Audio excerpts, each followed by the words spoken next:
June 6th, 1944. Normandy, France. The sun rises cold and uncertain over the cliffs of Normandy as the world holds its breath. Somewhere in the distance, the faint sound of warplanes grows louder, their engines cutting through the morning mist like harbingers of fate. It's D-Day. But for all the planning, for all the intelligence gathered, for all the brimming optimism of Allied leaders, the future of this invasion, and with it, the future of Europe, hinges on a single, seemingly insignificant detail: a broken bridge. The bridge itself isn't much to look at. It's old, weathered, and at first glance, unremarkable. An iron structure, its steel bones stretched over a narrow creek. It crosses a small ravine somewhere in the rolling fields of Normandy. On the map, it's a dot, barely visible among the hundreds of other military objectives. The planners of the Allied invasion had no reason to pay it much attention. It was small, inconsequential even, and they had far bigger targets on their minds. The beach landings, the road to Paris, the assault on the Atlantic Wall. The grand scale of the operation consumed them. But beneath the surface, the bridge was a ticking clock. The engineers tasked with studying the terrain and infrastructure before the invasion noticed something that no one else seemed to. The bridge was old, yes, but that wasn't the problem. The real issue was far more insidious. The structure, dating back to the end of World War I, had never been properly maintained. It was a relic, one that had been left to age in the shadow of the great European wars, neglected and ignored. But now, in the final hour before the world's most anticipated invasion, it had become a silent threat. No one had considered the weight of the tanks, trucks, and artillery that would roll across it in the coming days. And the bridge wasn't strong enough to bear it. No one in the high command knew this. No one except for a small group of engineers who had stumbled upon this realization late in the planning process. And by the time they did, it was almost too late to do anything about it. In the frenzied chaos of war, when decisions were made in moments, there was simply no time to worry about one bridge in 1,000. The problem was simple enough to understand, but getting anyone to listen to it was a different matter entirely. The Allies had already committed to the invasion. The beach landings were set for that very day, and the world was watching. Everything had to go according to plan. There was no room for doubt, no time for second-guessing. A last-minute delay, especially one over something so trivial as a bridge, was unthinkable. And so, the engineers' warnings were ignored. But as the first waves of soldiers stormed the beaches, as the roar of artillery and the crash of bombs filled the air, the bridge remained. The engineering team had been relegated to the sidelines, their voices drowned out by the thunder of war. They had done what they could, but it had been a feeble attempt at best. No one had truly understood what the loss of the bridge would mean, and in the grand scheme of things, they had never been given the power to make that decision. They were soldiers, too, but their battlefield was one of numbers, maps, and calculations. And in a world driven by time and fear, their warnings were as distant as the shorelines of Normandy. As the first wave of soldiers approached the bridge, their mission was simple: advance, secure the area, and link up with the rest of the forces. They didn't know it yet, but they were marching straight into the jaws of disaster. The tanks that rolled behind them would need to cross the bridge, and when they did, it would be like setting off a bomb. The Allies were, of course, prepared for the possibility of sabotage. They had contingency plans in place for every road, every bridge, and every piece of infrastructure. But they were unprepared for something so simple, so mundane, as the failure of an old, forgotten structure. No one had thought it necessary to consider the bridge's integrity, not when the stakes were so high, not when everything was set in motion. And so the tanks rolled on, their tracks crushing the earth beneath them as they neared the bridge. The soldiers barely noticed it. They were too focused on their mission to pay attention to such details. The air crackled with tension as the first tank hit the bridge. It groaned under the weight, a low, almost imperceptible sound. But it wasn't enough to stop the advance. The second tank crossed, then the third. The bridge shuddered, and its iron frame began to bend. It was old, rusted, and weak, but for a moment it held. But it wouldn't hold for long. By the time the engineers had gathered enough evidence to confirm their fears, it was already too late. The bridge was beginning to crack. The tanks were too heavy. The engineers tried to warn the higher-ups again, but once more, they were ignored. There were no more meetings, no more chance to convince anyone that the bridge might give out under the strain. The world was in motion, and this was just another detail, another minor hiccup in the grand plan. And then, in the midst of the chaos, something unexpected happened. The bridge began to give way, but slowly, almost imperceptibly.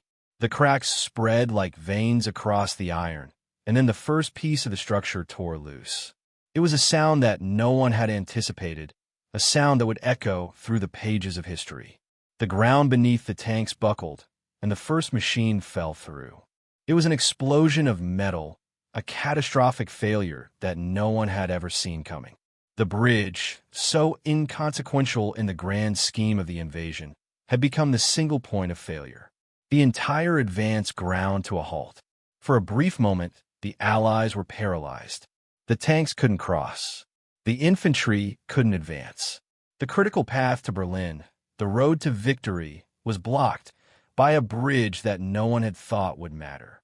Now, as engineers scrambled to find a solution, the question loomed larger than ever. Could one broken bridge change the course of history? Could the Allies, in the span of a single moment, lose everything to a failure that no one had even considered? And as the world's most powerful army stood at the edge of disaster, the truth began to sink in. No one had thought about this bridge. No one had even known it could break. This was the moment that could unravel everything. The question was no longer just about the success of the invasion. It was about the arrogance of planning, the oversight of details, and the devastating cost of what happens when the overlooked is allowed to slip through the cracks. And in that moment, as the first wave of soldiers stood frozen in their tracks, no one yet knew how close they had come to losing it all. July 1st, 1944. London, England. Henry Kessler sat hunched over a stack of blueprints, his brow furrowed, the lines of his face drawn tight with frustration. The hum of the office was deafening in its silence. Papers shuffled, pens scratched across paper, the distant sounds of wartime bustle creeping in from the streets outside. But to Kessler, everything felt muted, as though he were caught in a vacuum. In front of him, on the faded plans of a forgotten bridge, lay the seed of a disaster no one else had seen. His mind raced, the gears turning as he tried to make sense of it all. No one had listened to him before. It had been weeks since he first discovered the problem with the bridge that no one seemed to care about. At first, he had thought it was a small issue, something easily fixed by a team of engineers. But as he dug deeper, the cracks became more apparent, the failure more imminent. The bridge, once a sturdy piece of infrastructure, had deteriorated over time, a casualty of neglect. And now, in the final hours before the invasion, it was about to become a deadly liability. Kessler knew the stakes. He had seen the reports, the strategic maps, the meticulously crafted plans. The D-Day invasion was the turning point in the war, and everything hinged on its success. The Allies could not afford setbacks, not now. And yet here he was, sitting in a cramped office, trying to convince a group of bureaucrats that an old bridge, a bridge no one had even thought about, could bring it all crashing down. The higher-ups had brushed him off time and again, citing the urgency of the operation, the overwhelming importance of their established timetable. They were set on their course, and nothing would make them deviate from it. He had tried everything. Letters, memos, meetings. Each time he had raised the alarm, each time he had stressed the importance of checking the bridge's integrity, he had been met with the same cold, impassive response. The plans were set. The invasion was happening. There was no room for last-minute changes, no time for considerations of infrastructure that seemed so insignificant in the grand scheme of things. A single bridge, after all, was nothing compared to the thousands of miles of road, rail, and sea the Allies would need to navigate in the coming weeks. But Kessler knew better. He had spent his life studying the mechanics of war. Not the grand strategy, not the sweeping plans that commanders like to talk about, but the tiny details that could tip the balance. He had seen it before, The unnoticed flaw, the hidden weakness that, when exposed, caused the whole machine to grind to a halt. This bridge, this seemingly inconsequential structure, was one of those flaws. And if no one else would take it seriously, he would. So he did what no one had asked him to do. He acted. In the dead of night, he gathered a small team of engineers, men who shared his conviction and his frustration. They weren't supposed to be doing this, not with the war on the line and everything else in motion. But Kessler had no choice. If they didn't act now, the invasion would be over before it even began. The bridge had to be reinforced, and it had to be done quickly. There was no room for error. They would have to work in the shadows, away from the prying eyes of the higher-ups. No one could know what they were doing, not until it was too late to stop them. The small group of engineers moved quickly, under the cover of darkness, carrying with them the tools of their trade: metal plates, bolts, welding equipment. They had no time for elaborate plans. There was no blueprint for what they were doing. They were improvising, working in the margins of the war's great plan, hoping that their efforts would be enough. The pressure was crushing, each passing moment a reminder of the stakes. Failure was not an option. As they arrived at the bridge, Kessler surveyed the structure, his eyes scanning for signs of weakness. The bridge was worse than he had anticipated. The rust was worse, the metal more brittle. The weight of the incoming tanks, the artillery, the men who would cross it, it was too much. Even reinforced, there was no guarantee it would hold. But they had to try. The work was grueling, each moment stretching into eternity as they toiled against time. The heat of the welding torches burned the air, the sound of metal grinding against metal echoing in the quiet night. Kessler's hands were steady, but his mind raced. Was it enough? Could they finish in time? The bridge seemed to mock them, its decay evident in every creak and groan as they worked. But they had no choice. They had to finish. Hours passed, and the sky began to lighten in the east. The first rays of dawn crept over the horizon, casting a pale light over the battlefield. The Allies were preparing to land. The first wave of soldiers would be on the beaches soon. Kessler and his team worked faster, their every move a blur of frantic energy. Sweat dripped down their faces, their hands raw from the tools, but they didn't stop. There was no time to stop. The bridge had to be ready.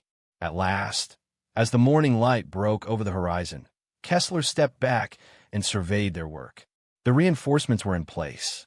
It wasn't perfect, not by any stretch of the imagination, but it was enough. The bridge could hold for now. The tanks would be able to cross. The advance could continue. The invasion would move forward. But as Kessler stood there, looking at the bridge he had just saved, a cold sense of dread washed over him. What if they were too late? What if the bridge failed anyway, despite everything they had done? What if all their efforts, all the long hours, the risks they had taken, turned out to be for nothing? The sound of distant engines grew louder, and Kessler's heart began to pound in his chest. It was happening. The invasion was underway. The tanks were moving toward the bridge. He had done everything he could, but now the fate of the mission rested in the hands of fate itself. He couldn't control what came next. He had done what was possible, but history was about to make its judgment. As the first tank rolled toward the bridge, Kessler held his breath. Would it hold? Or would this one small failure, overlooked, ignored, bring everything crashing down? The wheels of war continued to turn. The soldiers marched forward. But for Kessler, time seemed to freeze. It was no longer about the bridge. It was about the gamble they had all taken, about the quiet sacrifice of a few, and whether anyone would ever know their names. August 15th, 1945. Berlin, Germany. The war had ended. The guns had fallen silent. The long, blood-soaked months had finally given way to victory, and Europe, battered and broken, began to piece itself back together. But as Berlin lay in ruins, the weight of history was already shifting, pulling in a direction few could foresee. The Allies had won. The Nazi regime had crumbled, and the world would remember this moment for the rest of time. Or so it seemed. Henry Kessler, sitting in a quiet office in London, listened to the sounds of the bustling streets outside. The war was over, and the world was beginning to turn toward a new era. The newspapers spoke of the great victories, of the sacrifices made, and the heroes who would live forever in the annals of history. But there was no mention of him. No mention of the bridge he had saved, of the crucial role he had played in the success of the invasion. He was just another name lost in the chaos of wartime. Forgotten. It had been more than a year since D-Day, and Kessler's life had returned to some semblance of normalcy, though normalcy felt like an alien concept now. The war had demanded everything, and now, in its aftermath, he found himself adrift, unable to shake the feeling that something vital was missing. He had risked everything to ensure the invasion succeeded, to keep the Allied forces from faltering at the bridge that no one else cared about. But now, as the dust settled, it seemed like none of it mattered. The memories of those nights spent welding and reinforcing that fragile structure in Normandy felt distant, as if they belonged to someone else. The victory was hollow. The world had moved on. And for Kessler, there was no recognition, no acknowledgement. His work was done, but no one seemed to remember it, or him. He could have told himself that it didn't matter. After all, he had done his duty, and the war had ended the way it had been meant to. The tanks had crossed the bridge. The soldiers had moved forward. The invasion had succeeded. Europe had been liberated. In the grand scheme of things, he had played a small part, but it had been important. That was enough, wasn't it? But it wasn't enough. It couldn't be. Kessler's thoughts turned to the others, the soldiers, the generals, the politicians, the people whose names would be carved into the marble of history. Their victories were celebrated, their courage immortalized. And yet here he was, a man who had literally saved the course of the war, whose efforts had kept the machines of war rolling forward at a critical moment, and no one remembered him. No one would ever know that it was he, a lowly engineer, who had kept the bridge from collapsing under the weight of history. And it wasn't just Kessler. It was a story that played out time and time again in the wake of great wars, of conflicts that shaped nations. The names of the fallen soldiers would be enshrined in museums, their faces forever captured in the pages of history. But what of the others? The unsung heroes, the ones who had worked in the shadows, whose sacrifices and insights were never known. How many people like Kessler had altered the course of history, only to be left out of the story? How many others had changed the world and never received a fraction of the credit they deserved? Kessler spent countless nights grappling with these thoughts, unable to escape the gnawing feeling of injustice. He had done what he could to save the Allies from disaster, but in the end, it felt like a momentary triumph, a flicker in the night, and then the world moved on. The war had been won, and there was no place for him in the aftermath. There were no medals, no honors. No recognition, just silence.